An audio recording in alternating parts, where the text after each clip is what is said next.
Alright guys, thank you so much for turning to this brand new video. It's a bombshell video for President Trump because Marjorie Taylor Greene just dropped a bomb on President Trump. She is one of the favorite voices of Trump in Congress for years, and now she turned against Trump. First of all, take a look at this clip guys. It's very important, and first of all, take a look. Well, this is very different. If I told you someone says Trump's brain isn't working, oh, David, it must be you saying it.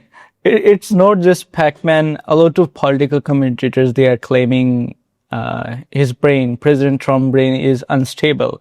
By the way, what do you say? Let me know in the comment section. It must be some left-wing content creator, or maybe on MSNBC, MS Now, someone is suggesting maybe Trump is in decline. No. Former Republican Congresswoman, hardcore Magapotamian, Magadonian even, Marjorie Taylor Greene, now says Trump doesn't appear cognitively fit to do the job. I can't believe, seriously, I can't believe the people who were with Trump in the past, they are saying President Trump is not okay nowadays. And you also know President Trump threatened to end the whole civilization of Iran in the last week. And I know now he is its latest. And now President Trump is moving towards a deal with Iran. And soon he will go to Pakistan. Remember my words. He will soon go to Islamabad, Pakistan. This is one of those moments where you do a double take and you go, yes, the message makes sense, but who is saying it? Because the person now raising concerns about Donald Trump's mental state is no Democrat, no liberal, a Republican, pundit, and no communist agitator. It is Marjorie Taylor Greene. And she is now openly questioning whether Donald Trump is mentally fit for office. Hint, he's not. And she even suggests that he should be removed after threatening to wipe Iran off the map. She is calling his sanity into question, saying he should be removed from office for threatening to wipe out an entire civilization. Let's take a look at the clip. More attention, where the president said a whole civilization will die tonight. And former Congresswoman Greene, you posted about that after the president had made that threat. He went off on Tucker Carlson, Megyn Kelly, several people who have been pretty big champions of his in the past, and he also went after you. You responded to that post about a whole civilization will die with, in all caps, 25th Amendment and 3 exclamation points. Do you really think that the president should be removed from office? I think we have to truly question the mental stability of any president that threatens to wipe out an entire civilization of people. That would include all the innocent people in that country that have nothing to do with the war. Exactly. Especially after President Trump said this was about freeing the Iranian people from the Iranian regime. So for him to call to wipe out an entire civilization of people is absolutely wrong. But, this is someone, Marjorie, who was, for years, one of Donald Trump's most loyal defenders, one of the loudest MAGA voices that said Trump can do no wrong. This is such a special person. He will deliver us to prosperity. And you wouldn't expect her to say something like this. And now she's saying it. Now, of course, a lot of you will note that Marjorie Taylor Greene resigned from Congress. She broke with Trump. Trump turned against her.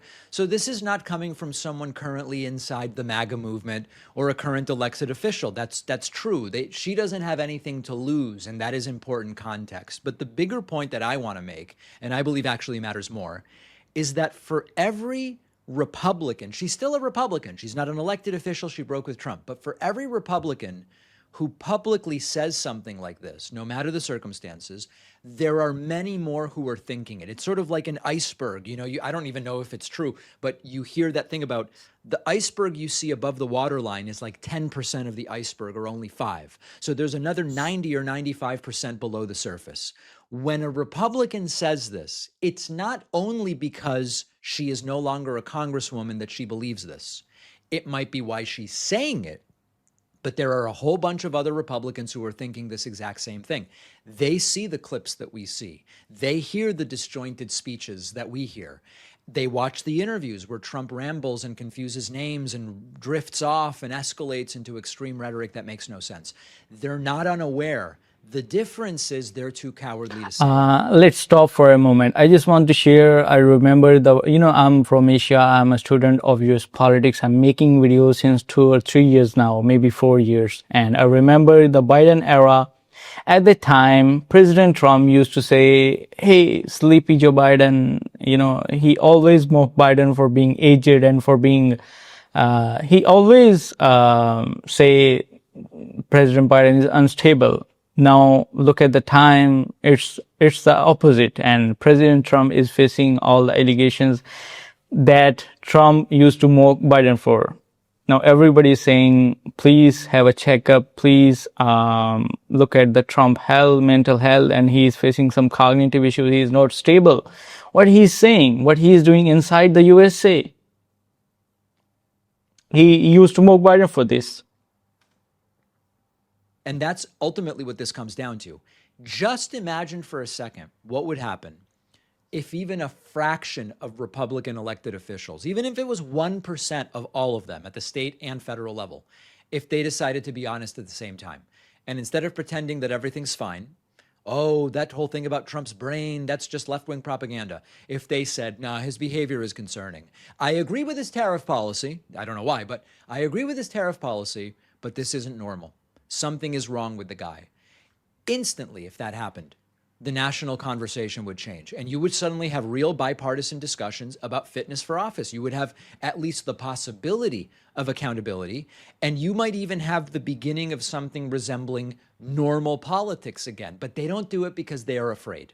They're afraid of Trump. They're afraid of Trump's base. They're afraid of getting voted out, losing their next primary, or maybe they're afraid of mean troth posts from Donald Trump or whatever. So instead, they shut their mouths. And the concerns are whispered privately. Oh, I'm very concerned, but I don't say anything publicly. They talk to reporters anonymously about this, if at all. But when the camera turns on, everything's fine. President Trump is doing what he promised to do during the campaign, and Joe Biden was terrible, and Obama was terrible, and that's it. That's the frustrating part, because this is I agree to David. I really agree to David. It exposes the Republican Party as happy with a system in which they know better, but they don't say a word. And they just allow it to continue festering and perpetuating itself. And every once in a while, when someone like Marjorie Taylor Greene or whoever, Adam Kinzinger, Liz Cheney, they break ranks and they say the quiet part out loud, either about Trump's authoritarianism or the cognitive stuff or whatever, they are seen as the exception. Now, they may not be the majority of Republicans, but there are a lot of Republicans who believe the exact same thing because they see the exact same thing. So it's easy to see this clip of Marjorie Taylor Greene and to focus on her and to say she doesn't matter, she quit, Trump already hates her. Mathematically, there are dozens or hundreds of other elected Republicans who believe the exact same thing and they say nothing. And so step one in trying to push this is reporters should be asking them at every opportunity, assess Donald Trump's cognitive state. Do you think it's perfect? Do you think that he's running on all cylinders? Or is the hamster wheel spinning, but the hamster is dead? Which I think is the most apropos analogy at this point for what's going on. If even a few of these elected Republicans spoke out, I believe the country would look very different right now. And by the way, if they had spoken out about Trump's authoritarianism and his cognitive decline prior to the 2024 election, if there had been serious Republican voices saying that, I don't think Trump ever would have even gotten himself elected. He's saying about something about Trump cognitive issues, and a lot of Republicans, as David Parkman said, a lot of Republicans are questioning. They are not questioning publicly on camera, but they are questioning quietly. We have seen some steps from President Trump, like in recent days, he started a war, and the need for this war, Americans are not accepting this war because they need change in their common life, in their daily life. the common people of USA, I remember the time during election campaign, Trump promised to decrease the prices of groceries, gasoline, each and everything will be cheaper.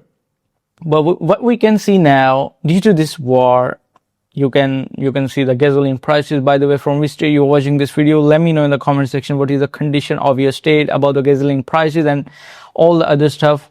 What is the condition of pricing and what changes you are facing right now from Biden government to Trump government? I'm a student of US politics and you're the teacher. You have to teach me the correct politics of USA. Please excuse my accent as well. I'm not a native speaker. I'm just trying to learn American accent as soon as possible. And I'm making videos since 2 or 3 years on USA politics. I really love US politics and it's getting interesting day by day. I'll bring more important videos for you. Till then, please consider subscribing if you're new to this channel. When you click on the subscribe button, it actually helps me a lot. It means a lot to me, you know. I'll bring more important videos for you. Till then, please take care of yourself and please take care of your health as well. It's very important.